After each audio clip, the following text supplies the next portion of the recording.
todos, amigos y socios de la Asociación ATAE de Homeopatía de Extremadura. Hoy en la segunda jornada, el día grande, día perfecto, que vamos a hablar de la salud global. Vamos a tener tres estupendas conferenciantes con nosotros. En primer lugar, aquí tenemos aquí a mi izquierda la doctora Carmen González Sinde, que os va a explicar mucho de lo que ayer vimos en el documental de controversia, os va a contestar muchas cuestiones de las que se suscitaba. A continuación tendremos la intervención de Niurka Meneses, que nos hablará del mundo vegetal y de la homeopatía, de todo lo que está haciendo en el mundo vegetal, para que vean que no es placebo la homeopatía. Y tendremos un receso de 1 hora para hacer la asamblea y a continuación, cerrando la jornada, estará la veterinaria Coral, que nos hablará de la sanidad animal. Un intento de ver la salud integrada, lo que puede ofrecer la homeopatía a la salud del planeta. Sin más dilación, os doy paso a la conferencia de la doctora González Sinde. Buenos días. Buenos días, gracias por estar aquí y nada, espero que os guste lo que voy a contar, que me enrollo mucho, si me paso me perdonáis. Bueno, ¿hay alguien que no sepa lo que es la homeopatía aquí? Vale, o sea que todos sabéis, así que iré más rápido, mejor. La definición en la Real Academia Española decía que homeopatía es tratar con lo semejante, mientras que alopatía es tratar con lo diferente, ¿vale? Existen un montón de mitos alrededor de la homeopatía, que es lo que yo quiero desmontar con los trabajos científicos que hay en todas las publicaciones médicas y hay mucha gente que lo desconoce, incluso compañeros nuestros desconocen que tenemos tanta ciencia detrás que respalda la homeopatía. ¿Se me oye bien al fondo? Sí. Vale. Ya sabéis que la homeopatía nació con Samuel Hahnemann.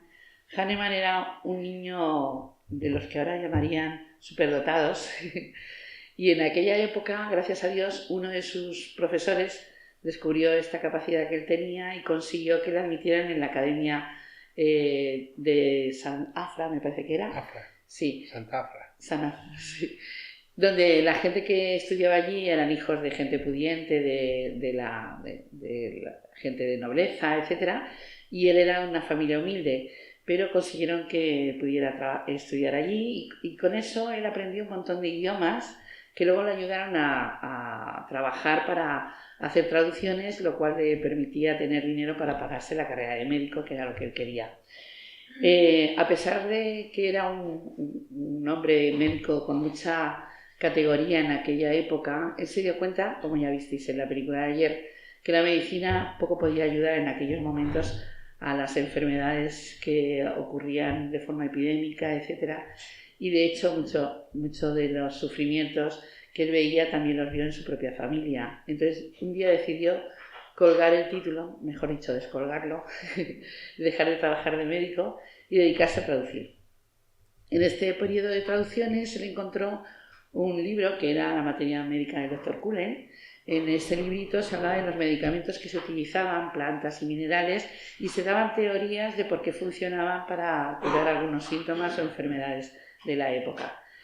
Y Hahnemann descubrió en uno de los apartados que Cullen hablaba de que había un árbol que se llamaba china, de la cual se extraía de la corteza la quinina que se trataba las enfermedades, las fiebres del paludismo.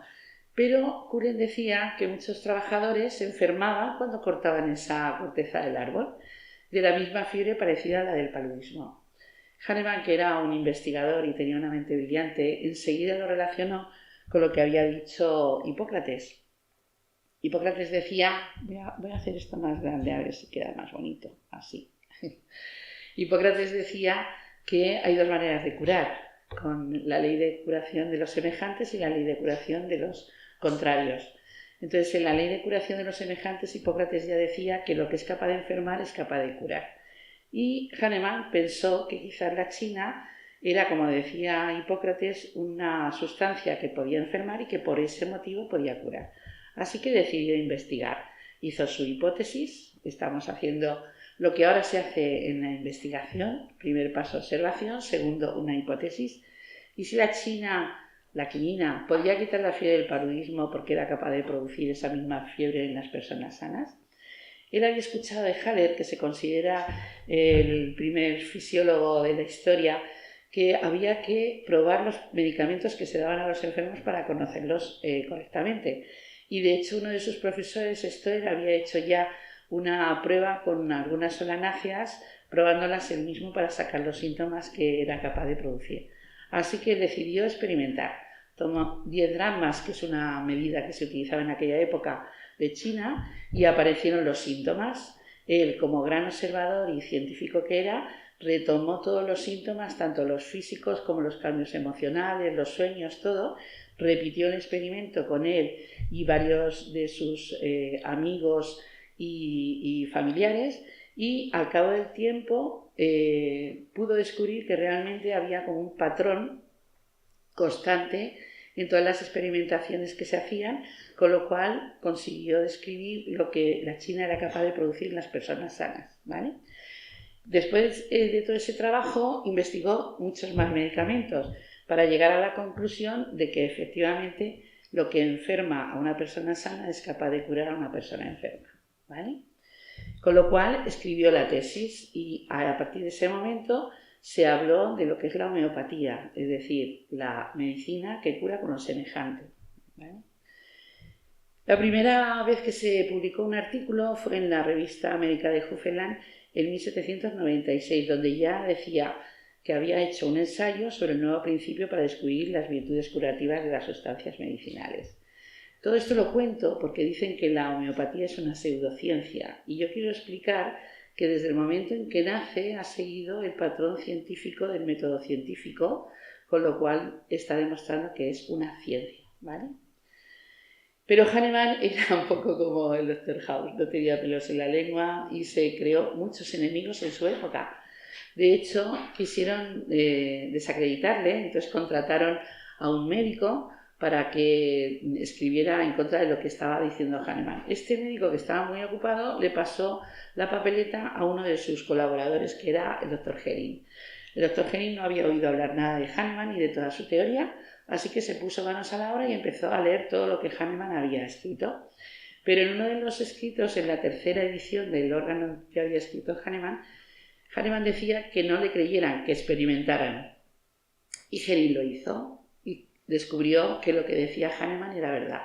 Tanto es así que terminó escribiendo una tesis doctoral defendiendo la homeopatía, e incluso el doctor Robbie se pasó a la homeopatía en lugar de hacer lo contrario que le habían pedido, ¿no? Bueno, lo que demuestra lo que hizo Hering es que lo que decía Hahnemann se podía reproducir, que es una de las cosas que se piden en la ciencia. Entonces sí que podemos hablar de que la homeopatía nació de la mano del método científico, porque se basó en la observación, experimentación y la replicación de los experimentos. El órgano es el libro que escribió Hahnemann, hay 6 ediciones, y lo podemos definir como el conjunto de conocimientos obtenidos mediante la observación y el razonamiento, sistemáticamente estructurados y de los que se deducen principios y leyes generales con capacidad predictiva y que son comprobables experimentalmente. Si definimos esto del órgano, estamos dando la definición de ciencia de la Real Academia Española, ¿vale? Con lo cual, el primer mito, yo creo que queda claro que no es verdad. El segundo mito, los medicamentos homeopáticos son agua y azúcar. Bueno, ya os lo habréis comprobado, que mucha gente dice, pues es que esto que estáis tomando no lleva nada, es agua y azúcar, ¿vale? Bueno, está claro que en el Comité Europeo de Homeopatía, que se empezó a investigar después de haber hecho varios trabajos para ver si la homeopatía funcionaba o no, estaba encargada del desarrollo de la investigación y la ciencia en Europa en relación a la homeopatía, ¿vale? Y existe una integración de todos los... El objetivo es que se integre la homeopatía en todos los sistemas sanitarios. Los medicamentos homeopáticos, por ese motivo, se preparan de acuerdo a la fabricación por el método homeopático descrito por las farmacopeas oficiales que se utilizan en los Estados miembros, ¿vale? Con lo cual hay una normativa para la fabricación de medicamentos a nivel europeo que también nos atañe a nosotros en España. Todos los miembros de los estados de la Comunidad Económica Europea están obligados a registrar medicamentos homeopáticos con una directiva que tiene una normativa que hay en Europa y que en España se tiene que seguir, ¿vale? En España, en principio, ya se habló de los medicamentos homeopáticos cuando se hablaba de la ley del medicamento y por eso se vende en farmacias y no en tiendas de dietéticas ni herboristerías. Pero vamos a ver que hay una gran diferencia entre los fármacos que conocemos y los medicamentos homeopáticos. La primera es que los fármacos son sustancias químicas, ¿vale? Mientras que el medicamento homeopático se obtiene de productos naturales. Segundo, las dosis son ponderales, es decir, medibles, miligramos, ¿vale? Nanogramos, etcétera, pero son medibles. Mientras que las diluciones homeopáticas son diluciones tan bajas, de baja concentración, que no son tóxicas, pero que a la vez es difícil de medir. La investigación en los fármacos se hace primero en animales y en el laboratorio.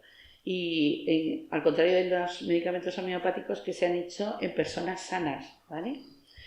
El cuarto punto es que la investigación clínica se hace para valorar la eficacia y la seguridad, es decir, para ver la toxicidad y los efectos secundarios que se producen con los medicamentos. Mientras que en el medicamento homeopático se comprueba la eficacia utilizando ese medicamento en personas enfermas para ver si realmente los sana, o sea, el proceso es al contrario. Y luego, por último, la forma galénica. Los medicamentos, fármacos van en comprimidos, en cápsulas, etc. Y nosotros lo utilizamos en gránulos, glóbulos y gotas la mayor parte del tiempo, ¿vale? Bueno, ya lo conocéis todos, cómo se venden. Los granulitos son más grandes que los globulitos, ¿vale? Pero, ¿qué llevan esos granulitos y esos globulitos? Pues llevan los remedios de forma natural que parten de la tintura madre de plantas, minerales y animales. Mucho del conocimiento de los remedios que se utilizan los tenemos ya por la toxicología, es decir, cuando estas sustancias han provocado una toxicidad en las personas, ya están registradas todos esos efectos tóxicos, ¿vale? Pero lo más importante es el estudio que hizo Hahnemann, que se llama patogénesis, es decir, utilizar el medicamento en las personas sanas para ver qué producen estas personas, con unas dosis que no son tóxicas. Entonces, en principio las dosis son por debajo de la toxicidad, pero también son dosis potenciadas, que ahora lo explicaremos, ¿vale? ¿Cómo encontramos el medicamento? En el medicamento vamos a encontrar el nombre del medicamento en latín, después un número y unas iniciales, unas letras. ¿Qué significan estas letras? Pues la DH es la dilución decimal hahnemanniana, la CH es la centesimal hahnemanniana, la K corsacoviana y la LM 50 milesimal. Esto hace referencia al método de preparación del medicamento, ¿vale? El medicamento va delante con el nombre, apis, árnica, gelsemium, lo que sea, que es la planta o el mineral o el animal que se está utilizando. El número son el número de pasos que se han realizado y las letras nos hablan de la metodología de esta fabricación, ¿vale? Pero lo más importante de todo es que tiene que haber una dinamización. Y ahora lo explicamos. Vamos a suponer que tenemos un frasco de 100 centímetros cúbicos con 1 centímetro cúbico de la tintura madre de árnica. Y esto lo llamamos tintura madre, ¿vale? De ahí pasamos 1 centímetro cúbico a un frasco de 99 de alcohol y lo agitamos, que eso es dinamizar. Lo agitamos golpeando, como visteis ayer en la película, 100 veces contra algo duro, ¿vale? Puede ser un libro, puede ser la mano, pero golpes muy fuertes y en seco.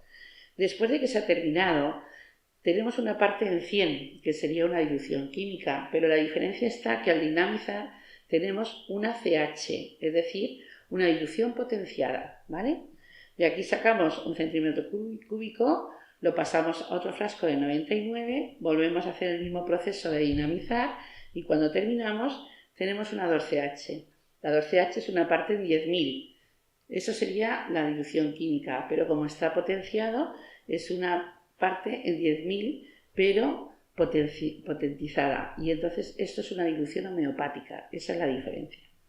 Así seguimos el tercer pase, que con una 3CH tenemos una parte en 1.000.000. Como veis, cada vez que dinamizamos estamos diluyendo pero a la vez le estamos metiendo una energía que le da más fuerza al medicamento. Eso es potentizar, ¿de acuerdo? ¿Qué ocurre con el medicamento homeopático? Como visteis ayer, el número de Avogadro era químicamente lo que pone el límite a la presencia de moléculas en una dilución cuando sobrepasa cierta cantidad de diluciones. Más o menos, en el remedio homeopático, una dilución 12CH ya está por encima del número de Avogadro. ¿Qué ocurre? Que en la 30CH, que la utilizamos mucho, y en otras diluciones más altas, pues evidentemente se supone, no hay moléculas, ¿vale? Pero también se supone que no hay efectos tóxicos, porque cada vez está más diluido y más alejado de la toxicidad. Por eso se puede utilizar tranquilamente en niños, embarazadas, deportistas, etc. Pero el hecho de que se hable de que no hay moléculas es donde crea el problema, porque entonces los farmacéuticos y los químicos dicen, si no hay molécula, esto va a ser un efecto placebo, ¿vale? La pregunta que yo siempre hago es, ¿alguien ha hecho un experimento real para demostrar que las diluciones que superan el número de Avogadro no contienen moléculas? Porque fue un cálculo teórico que hizo ese hombre, pero yo no conozco ningún trabajo, y espero que alguien me lo diga, que lo demuestre, ¿vale? En realidad es una teoría, no es un hecho comprobado. Pero ¿qué es lo que nos diferencia una dilución química a una dilución homeopática? Porque los pasos serían los mismos. Es el hecho de dinamizar. Este método de sucusión de golpeteo lo que va a crear es una energía cinética que se imprime a la dilución, y el doctor Sui Jin Lo en 1996 ya demostró que cualquier energía cinética, da igual la sucusión o ultrasonidos o cualquier otro método, lo que provoca es un cambio en la dilución, de tal manera que las moléculas de agua crean como una especie de estructura, que él lo llama hielo eléctrico, que dentro de esa estructura se mantiene el soluto que se ha diluido y se crea además un campo electromagnético. Él describe que eso se queda fijo y se mantiene en el tiempo, con lo cual nos está diciendo por qué la homeopatía no caduca, ¿vale? Entonces, estos clústeres o hielo eléctrico tienen estas características, se conservan durante varios años sin degradarse, no varios años, muchos años, porque se han hecho estudios que se ha demostrado que siguen funcionando a pesar de pasar 30 o 40 o 50 años. Tienen formas estructurales diferentes, dependiendo del campo electromagnético del soluto, se crean una estructura y una vibración específica y se pueden transportar de forma compleja una información que está hablando lo que nos cuenta el soluto, por decirlo de alguna manera, ¿vale? Ayer visteis que había gente que se dedica a investigar estas diluciones homeopáticas. De hecho, en Francia se hizo una reunión de determinados investigadores que decidieron saber qué estaba pasando con esas diluciones. Y se creó lo que se llama el GIRI, que es el Grupo Internacional de Investigaciones Infinitesimales, ¿vale? Actualmente hay más de 100 investigadores de diferentes universidades y países. Lo que se intenta investigar es conocer, por un lado, las propiedades físico-químicas, las estructuras y las propiedades electromagnéticas. Hay un montón de trabajos que demuestran que cambian las propiedades físicas, por ejemplo el pH o el calor, etcétera, cuando se dinamizan las diluciones homeopáticas.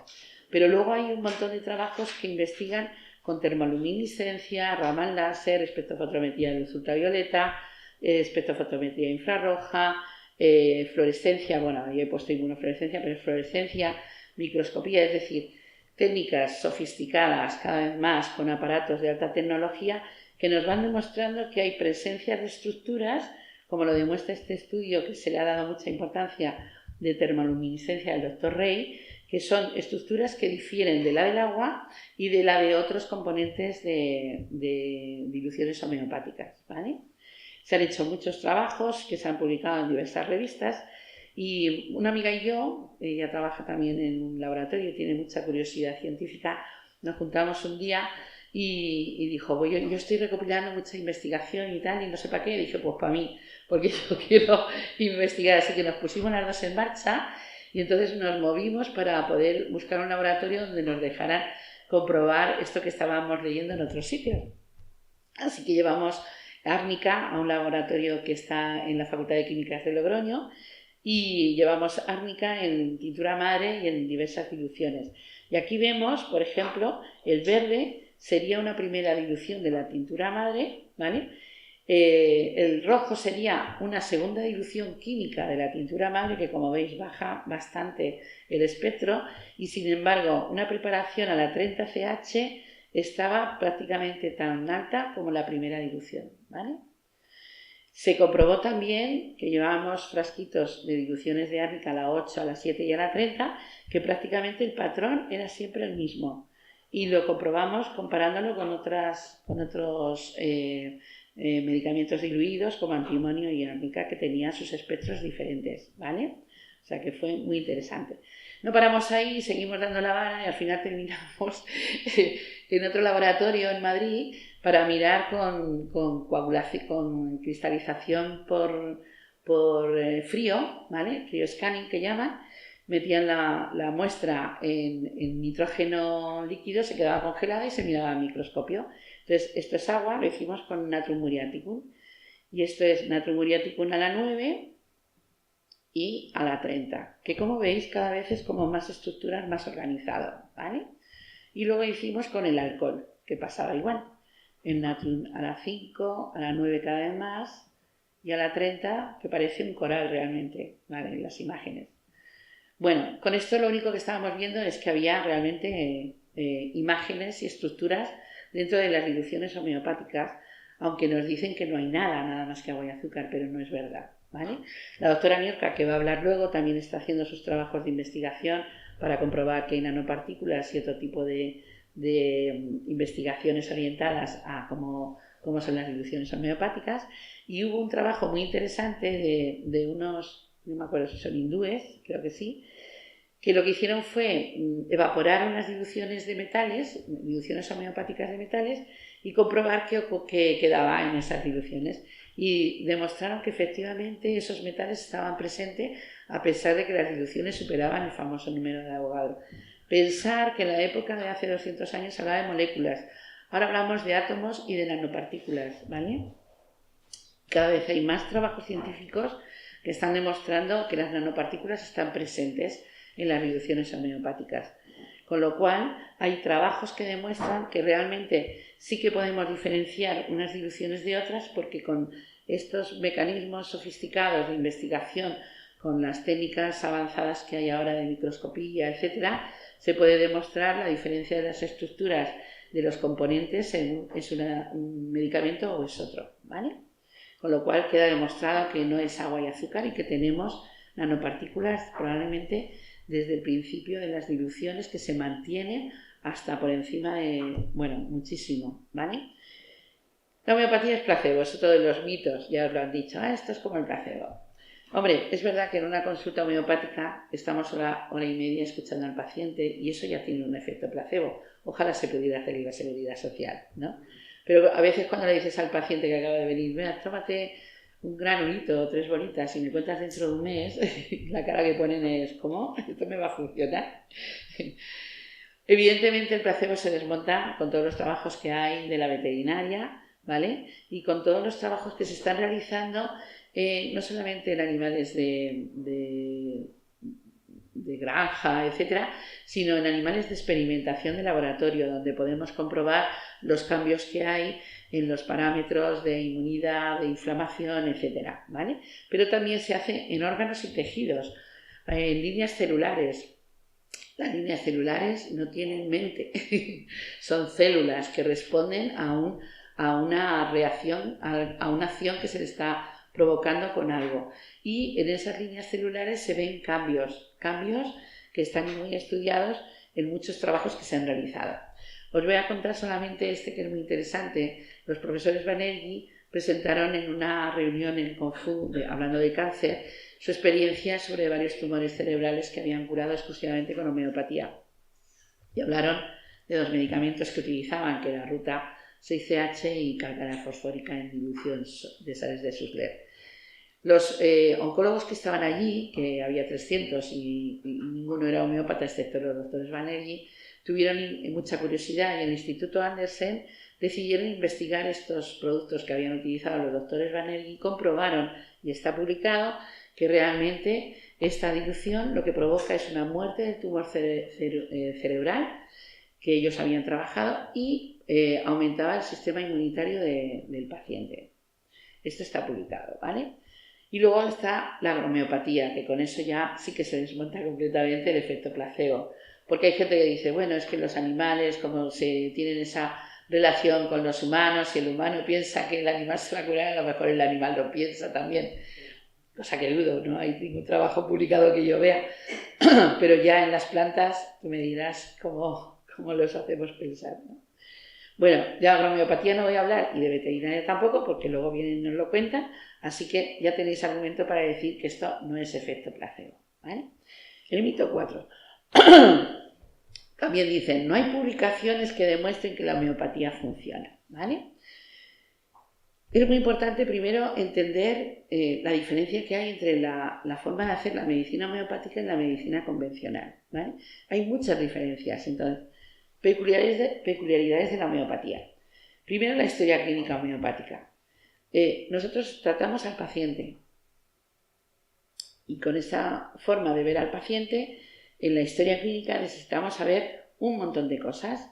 Y entonces, en todas esas cosas que preguntamos, hay algo que es muy interesante. Por ejemplo, cómo cada síntoma, que para otro médico sería diarrea, nosotros lo intentamos dar más información. Diarrea, pero ¿cómo es la diarrea? ¿A qué hora es la diarrea? ¿De qué color es la diarrea? ¿Cuántas veces se va? ¿Qué síntomas hay? ¿Hay irritación? ¿Hay ruidos intestinales? Un montón de cosas que colorean ese síntoma. Si nosotros tenemos un paciente con vómitos y diarrea, el diagnóstico es gastroenteritis, pero cuando nosotros preguntamos específicamente todos estos datos, nos van a dar qué remedio es el que necesita, porque puede ser arsenicum, puede ser China, puede ser cualquier otro medicamento, ¿vale? Veratrum, etc. Entonces, si nosotros especificamos cada síntoma, y lo hacemos cuando hacemos esas preguntas, individualizamos exactamente cuál es el patrón del paciente y qué medicamento va a necesitar. Por eso hacemos tantas preguntas. Somos muy curiosos. Bueno, también necesitamos tener toda la información, porque para nosotros es tan importante todos los síntomas físicos como los síntomas emocionales y mentales, ¿vale? Y también el orden cronológico en el que han ido apareciendo. Por eso preguntamos desde la infancia, incluso le damos valor a los antecedentes familiares, etc. Todo eso es importante. Y también hay un tema que es el nivel de salud de los pacientes, porque no es lo mismo una persona muy saludable que tiene una respuesta con una fiebre alta, que eso quiere decir que se está defendiendo, a una persona que está muy enferma y deteriorada, que tiene una respuesta muy suavecita, porque a la hora de dar el medicamento nos ayuda a elegir la dilución adecuada para que responda sin sentirse peor, ¿vale? Luego tenemos las peculiaridades del medicamento. Los medicamentos homeopáticos ya sabemos que pueden tratar un montón de cosas. Cuando nosotros vamos a los libros de materia médica, se empiezan a hablar de todos los síntomas a nivel mental, la cabeza, los ojos, los oídos, hasta la fiebre, ¿vale? Entonces, ¿eso qué quiere decir? Que con un solo medicamento podemos tratar diferentes patologías en diferentes pacientes, ¿vale? Pero también es verdad que una patología se puede tratar con muchos medicamentos diferentes. Y todo eso va a depender de la sintomatología que nos está contando el enfermo. Luego tenemos cantidad de diluciones homeopáticas, diluciones decimales, centesimales, las CAS, la LM, que no entramos en cómo se fabrican porque es muy complejo, pero son multitud de diluciones diferentes. Dependiendo de qué escuela es el homeópata, va a elegir un método o va a elegir otro, pero la variedad que tenemos se multiplica. No es como los medicamentos que venden en la farmacia, que son 100 miligramos, 200 miligramos y ya está, ¿no? Aquí no, aquí tenemos muchísima variedad a la hora de elegir. Y luego la posología también es importante, si darlo una vez y esperar, si darlo cada 2 horas, si darlo 3 veces por semana, pero todo eso implica que la escuela del homeópata tiene una forma de trabajar y por eso varía tanto entre unos homeópatas y otros, ¿vale? A la hora de hacer un trabajo. Gracias.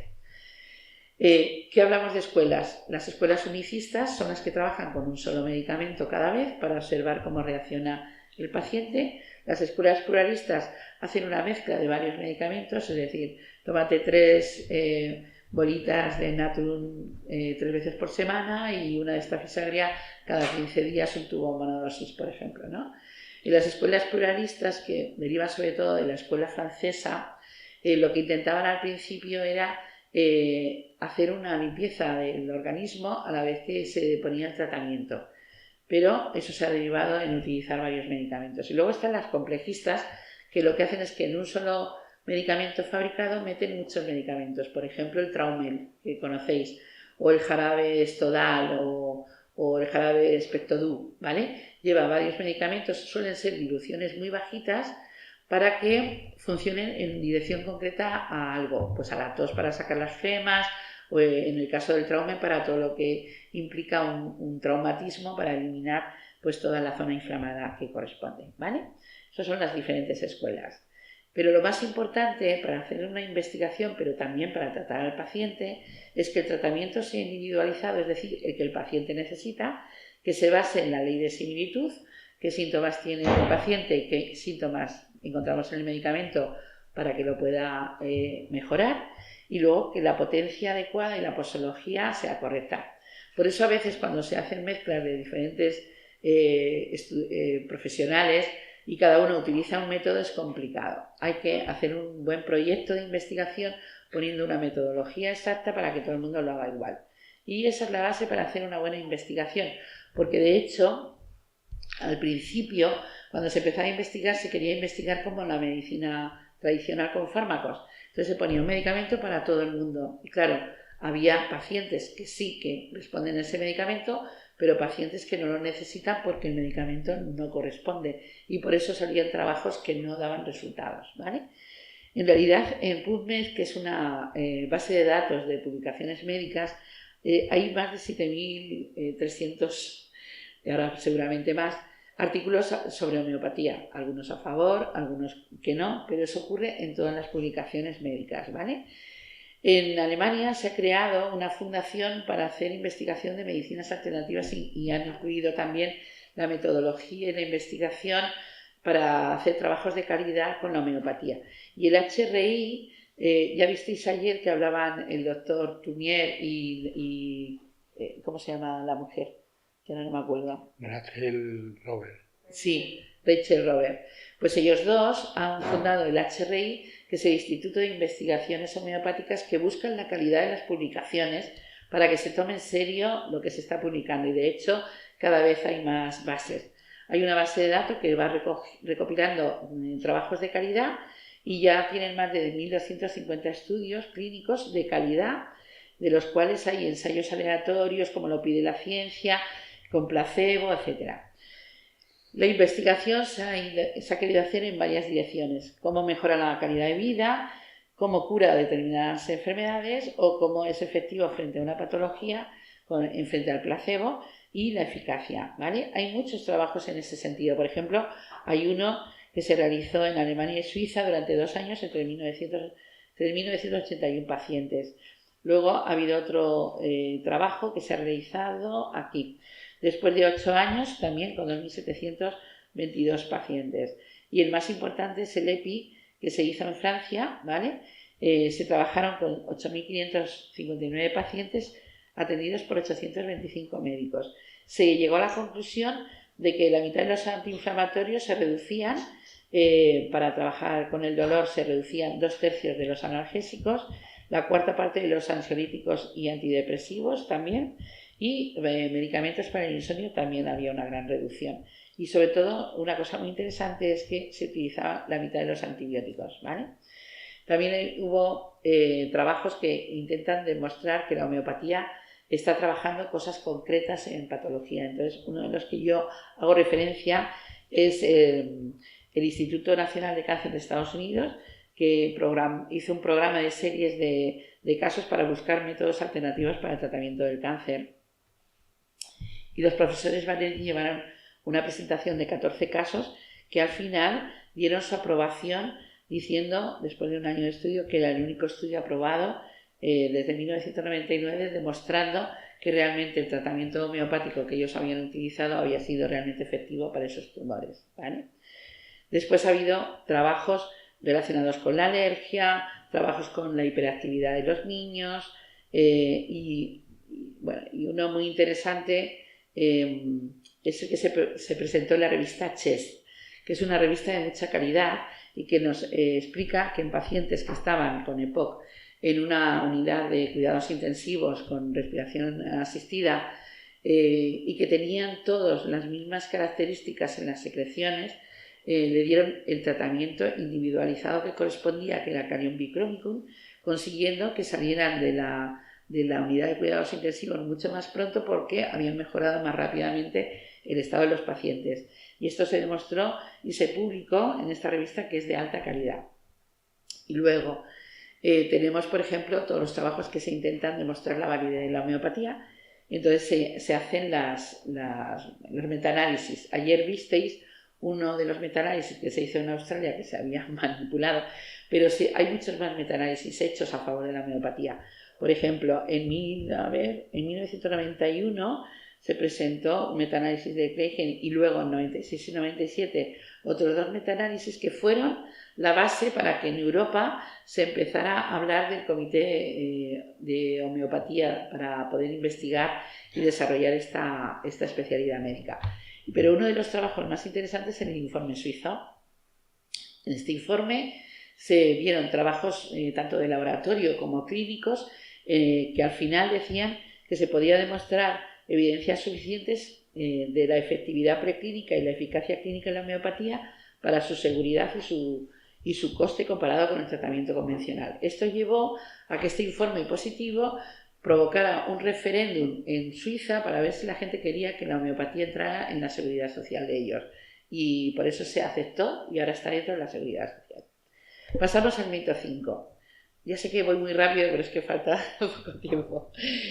Bueno, lo del famoso mecanismo de acción. Bueno, hay demostrado por física y lo hablan no solamente los homeópatas, sino los no homeópatas, que existe una acción diferente según se da una dosis de una sustancia en el organismo. A veces las dosis altas son tóxicas, hay una banda en la que la acción es pues terapéutica o no terapéutica, pero por debajo de esa dosis, que parece insuficiente, lo que provoca es que el cuerpo reaccione, ¿vale? Y esto es lo que se llama hormesis y la ley de Suhl, que también lo explica. Es muy interesante porque un trabajo que se ha hecho es con la aspirina. Sabemos que la aspirina se está dando a los pacientes que tienen ictus para quitar la agregación plaquetaria, pero cuando la aspirina se da en dosis homeopáticas lo que provoca es lo contrario, provoca la formación de trombos, ¿vale? Este es un trabajo de investigación que se hizo para demostrar cómo cambia la acción de la sustancia dependiendo de si la dosis es alta o si la dosis es bajita, ¿vale? También se habla de la memoria del agua. Hubo un investigador que por casualidad, una de las investigaciones que estaba haciendo sobre alergia, demostraba que cuando había diluciones bajitas se daba una respuesta que no se esperaba. Investigó demostrando que las diluciones homeopáticas eran capaces de dar esa respuesta beneficiosa y hubo un montón de problemas, lo desacreditaron, se tuvo que marchar del centro donde estaba investigando, pero el hombre, que era un poco como Hahnemann en esa fortaleza, él seguía diciendo que estaba diciendo lo que él veía, que no se inventaba nada y que era una realidad y un hecho y una verdad y que por ahí él no iba a ceder. Entonces se fue de donde estaba trabajando, montó un laboratorio prefabricado con ayuda de gente y siguió haciendo investigación. Pero en esa investigación se empezó a hablar, por lo que él decía, de la memoria del agua, es decir, como que el agua guardaba la memoria de las cosas, que ya hemos visto que con el trabajo de Swingilo lo que guarda es la memoria del soluto que está diluido y dinamizado, ¿vale? Se han hecho más trabajos para demostrar que lo que él dijo era verdad, con otra metodología más avanzada, con aparatos que hacen el conteo para que no sea manual, etc. Y se ha demostrado que lo que él decía era verdad. De hecho, ha habido un trabajo muy importante que trabajaron 4 laboratorios en Europa y se hicieron 3.674 mediciones, o sea que no era una cosa pequeñita y lo demostró. Esta mujer maravillosa que se nos fue, la doctora Madeleine Bastide, hizo unos trabajos muy interesantes con la inmunidad y demostraba que si quitabas, por ejemplo, el timo en un animal y sin embargo dabas ese timo, por decirlo de alguna manera, diluido y dinamizado al animal, el animal respondía en la inmunidad como si tuviera el timo presente. Y pasaba igual cuando se les quitaba la bolsa de Fabricio a los pollos. La respuesta inmunitaria era como si estuviera presente ese órgano que había desaparecido cuando le estábamos dando la dilución homeopática de ese órgano, ¿vale? Con lo cual quiere decir que el organismo estaba reconociendo una información que le llegaba a través de la dilución homeopática, ¿vale? Este Benveniste desarrolló un método porque a él lo que más le interesaba era entender cómo se podía transmitir esa información en diluciones homeopáticas, porque si había muy poquita sustancia o ninguna sustancia, ¿cuál era el mecanismo? Entonces desarrolló una serie de aparatos para investigar el campo electromagnético de las diluciones homeopáticas, y es lo que él llamó la biología digital, ¿vale? 5 minutos. 5 minutos. 5 minutos. Entonces, Luc Montagnier, que fue el premio Nobel de Homeopatía por descubrir el SIDA, le llamaba mucho la atención que a este hombre le seguían atacando y sin embargo seguía defendiendo lo que hablaba. Entonces se puso en contacto, empezó a ver qué trabajos estaba haciendo, y cuando Benveniste murió, Luc Montagnier siguió haciendo sus investigaciones con lo que a él le interesaba, que era lo de los virus, y hay un vídeo muy interesante que habla de la memoria del agua, que está hecho por la televisión francesa, donde explica los trabajos de Benveniste y de Luc Montagnier, y aquí explica cómo una dilución homeopática es capaz de transmitir una información al agua. Ese agua recoge esa información y puede reproducir la sustancia absoluta que se había hecho en la investigación anterior. Es complicado para contar, pero es interesante que lo sepáis, que lo podéis encontrar en esta página, y el vídeo es totalmente revelador, ¿vale? Bueno, lo que quiere decir esto es que la homeopatía es probable que funcione porque lo que está transmitiendo es un campo electromagnético con una información, y eso es lo que está llegando a las células. De hecho, hay trabajos que demuestran que hay cambios epigenéticos y que hay cambios dentro de la fisiología celular cuando se da un medicamento homeopático, a pesar de que no hay moléculas que lleven esa información. ¿Y cómo llega esa información? Por el campo electromagnético. Probablemente ese es el único camino que tenemos que seguir, o uno de los caminos que tenemos que seguir, como decía Tournier, sobre la capacidad cuántica del medicamento homeopático, ¿vale? Hay muchos trabajos que hablan de que hay efectos en la epigenética de las células cuando se dan medicamentos homeopáticos, y también que se cambian todas las sustancias dentro de las células. Y luego el sexto mito es que la homeopatía es lenta. Bueno, hay trabajos que demuestran que es rápido, vosotros también lo habéis comprobado, ¿vale? Y ya no tengo más. Y os quería contar. Yo empecé porque mi hermano es farmacéutico y me dijo, tienes que utilizar la homeopatía, y yo dije, está en latín, vaya rollo, empezar ahora a estudiar latín. Pero resulta que se cayó mi sobrino, se hizo un chichón como un huevo, mi hermano sacó un tubito, el otro se puso las bolitas debajo de la lengua, el crío tenía 2 añitos, y yo estaba hablando con mi hermano viendo al crío y el chichón estaba desapareciendo delante de mis ojos, y yo me quedé tan alucinada que dije, ¿qué le has dado? Y me dijo, árnica, es homeopatía. Y dije, ¿dónde se estudia? Y por eso estoy aquí. Así que bueno, yo creo que ya tenéis argumento para decir que no, los mitos no son reales. Muchas gracias. Un tiempo.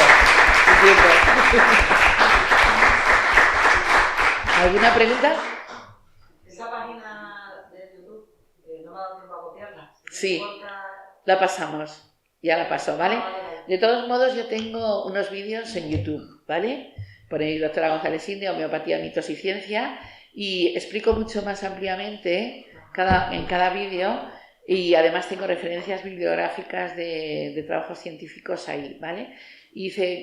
Son vídeos que explican en concreto cada uno de los mitos. En el último, en lo que es el mecanismo de acción, he hecho 2 vídeos para intentar contarlo lo mejor posible, ¿vale? La única cosa que quería terminar diciendo es, vosotros cuando tenéis un CD, ¿a que no veis a Pavarotti ni la orquesta dentro del CD? Pero ponemos el CD en un reproductor y escuchamos la música. El medicamento homeopático es como un CD, que nosotros no vemos lo que hay dentro, pero cuando llega a nuestro organismo es capaz de escuchar esa música que es la información que no transmite para funcionar. Yo creo que así es como funciona la homeopatía y espero llegar a demostrarlo algún día. Ya está. Antonio. Sí, dime.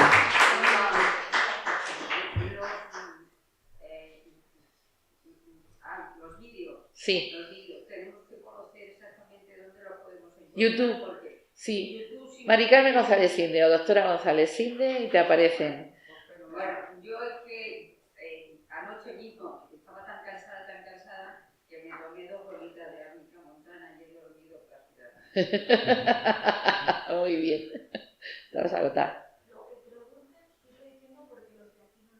Ah, lo que están preguntando. Vale, me habían preguntado por dónde encontrar los vídeos, ¿vale? Y bueno, ya he explicado que entrando en YouTube con mi nombre, doctora González Sinde, o poniendo homeopatía, mitos y ciencia, yo creo que lo encontraréis con facilidad, ¿vale? Y ahí hago referencia también al vídeo de Luz Montaner y de la memoria del agua, que merece la pena verlo. ¿De acuerdo?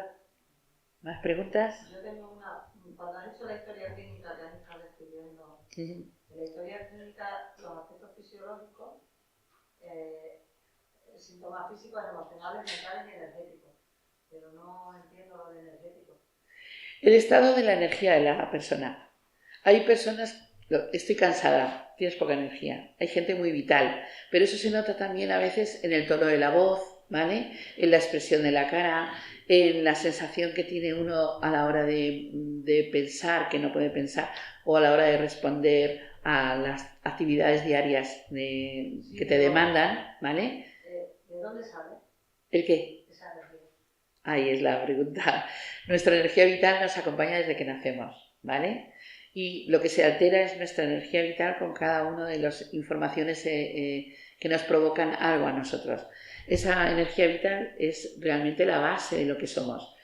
Entonces, cuando se altera la energía vital, nosotros tenemos cambios y el cuerpo intenta recuperar esos cambios y nos da síntomas. Síntomas a nivel físico, emocional y mental, ¿vale? Es todo a la vez, porque somos una unidad. Entonces, la base está en el cambio de la energía vital y Hahnemann, en el libro del órgano, explica que como la causa de la enfermedad es energética porque se altera nuestra energía vital, el medicamento tiene que ser energético y vibracional para que modifique esa vibración que está alterada, ¿vale? Entonces, nosotros sabemos cuando estamos cansados que no tenemos la energía que tenemos que tener. Cada vez que estamos enfermos nos disminuye la energía. Cuando estamos convalecientes todavía tenemos la energía bajita y eso se traduce en un montón de cosas, ¿vale? Pero yo siempre pensé que eso estaba relacionado con la mente. No, la mente es una parte nuestra. La mente, las emociones y el físico es una parte nuestra, pero la energía es todo el conjunto. De hecho, no, dentro. No hay nada fuera, todo es vibración. Tú tienes un pensamiento y es vibración, ¿vale? Hay un trabajo, no sé si conocéis la foto Kirlian. La foto Kirlian. Kirlian era un investigador ruso que estaba haciendo una serie de trabajos y de repente fotografió una planta y salió con una especie de luz alrededor de la planta y empezó a hacer más trabajos de investigación. Al final descubrió que se podía ver una energía antes de que apareciera una hoja de la planta, ¿vale? Es como que la energía, el campo energético, se crea antes de la materia. Y a partir de ahí la materia coge esa estructura para desarrollarse. Hay otro investigador, que ahora no me acuerdo cómo se llama, que estaba trabajando con salamandras y descubrió que había un campo energético en el embrión de la salamandra de un tamaño mucho más grande y según se iba desarrollando la salamandra ocupaba ese campo energético. Nosotros somos energía, nuestro patrón energético es la base de lo que luego vamos a ser. En ese patrón energético se va a desarrollar la materia de lo que somos y el funcionamiento.